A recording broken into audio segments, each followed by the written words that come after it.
Thank you, Mr. Speaker, and I will be splitting my time with the member for Vancouver Quadra.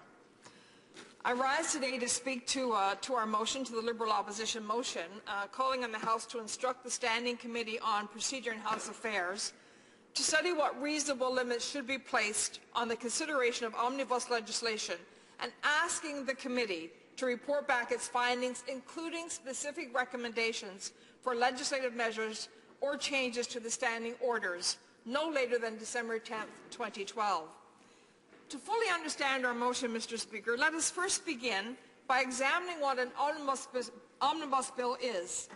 Chapter 16, page 724 of O'Brien and Bosch, House of Commons Procedure and Practice, explains, and I quote, "There is no precise definition of an omnibus bill.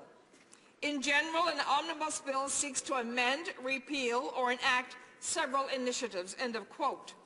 Citing Speaker Fraser's ruling of June 8, 1988, O'Brien and Bosch further state that an omnibus bill has, and I quote, "one basic principle or purpose which ties together all the proposed enactments and thereby renders a bill intelligible for parliamentary purposes," end of quote. As Canadians await the impending sequel to this Conservative government's March omnibus bill, they clearly remember Bill C-38. Under the guise of implementing the budget, this 425-page Conservative omnibus bill amended more than 70 individual acts from an extensive list of departments, including 150 pages dedicated to gutting critical environmental protections and drastically changing the employment insurance program. And when you look at the media's response to this, Mr. Speaker, it's not just Canadians from coast to coast to coast, but when you look at what the media have said, and I quote an editorial in the Globe and Mail, "The federal government's 452-page omnibus budget bill contains too much for adequate consideration by Parliament because it really is more than budget implementation legislation. Only some portions of it are about public finance. That is, about such matters as income tax, sales tax, and federal-provincial fiscal arrangements." Another editorial, this one in the Toronto Star, said this is politically sleight of hand and message control, and it appears to be an accelerating trend. These shabby tactics keep Parliament in the dark, swamp MPs with so much legislation that they can't absorb it at all, and hobble scrutiny. This is not good, accountable, transparent government. It is not what Harper promised to deliver. And that is a quote, Mr. Speaker. I would point out to the honourable member not to use the name of any other member of Parliament. Please address them either as their position or their riding. It was a quote, Mr. Speaker, the editorial that was carried in the Toronto Star, but I appreciate... The fact that it's a quote is not, does not justify the use of the name. By throwing everything but the kitchen sink inside this omnibus bill, Mr. Speaker, the Conservatives attempted to pull a fast one on Canadians, hoping they wouldn't take the time to consider each devastating page of the bill. Fortunately, Canadians were not to be fooled and expressed their outrage with the Conservative government by encouraging this motion today. When you had the Liberal opposition, in fact, introduce 500 amendments in an attempt to have the bill divided so that it could be properly voted on, then you know that we were hearing as Liberals from Canadians from coast to coast to coast, just as the other parties did as well. Unfortunately, but not surprisingly, the Conservatives used their majority to push through the bill without amendment anyway. Which brings us to today, Mr. Speaker, days before the Conservatives are set to introduce a follow-up omnibus bill rumoured to be even larger and more expansive than its predecessor. While omnibus bills may present an easy opportunity for governments to introduce complex legislation that affects multiple acts, they are not always the most democratic approach. Lumping dozens of individual pieces of legislation together limits the ability of a voter to hold his or her member of Parliament to account by forcing a member's wide-ranging opinion into a simplistic yes or no.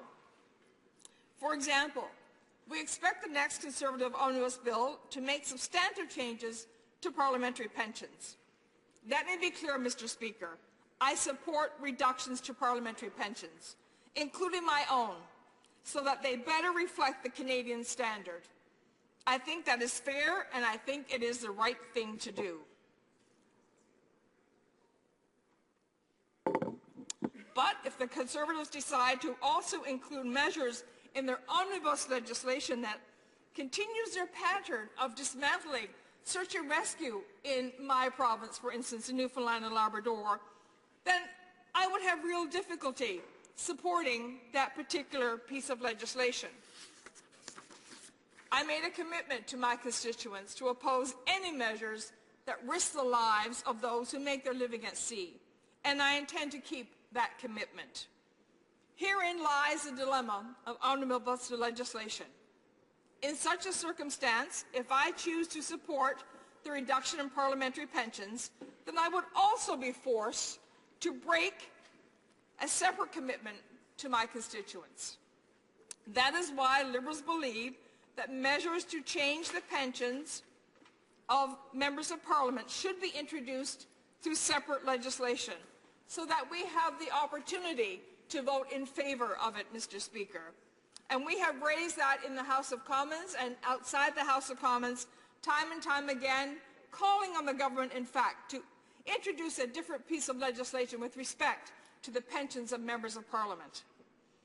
In the end, the Conservatives will undoubtedly continue their history of partisan gamemanship and will predictably include these pension measures in their omnibus legislation, not because it is easier and not because the pension measures are related to the budget, but because if members vote against their millions of dollars in advertising or their raising of EI premiums on job creators, they can falsely claim that we didn't support reducing our pensions. Now, they know their assertion is patently untrue, but they also know that it will make for easy stock answers in question period, as my colleague referenced earlier in his remarks. When we're holding them to account for reckless policies, it gives the government the opportunity to stand and say, well, you voted against it. This scheme is insulting to the intellect of Canadians and is at its heart intentionally misleading.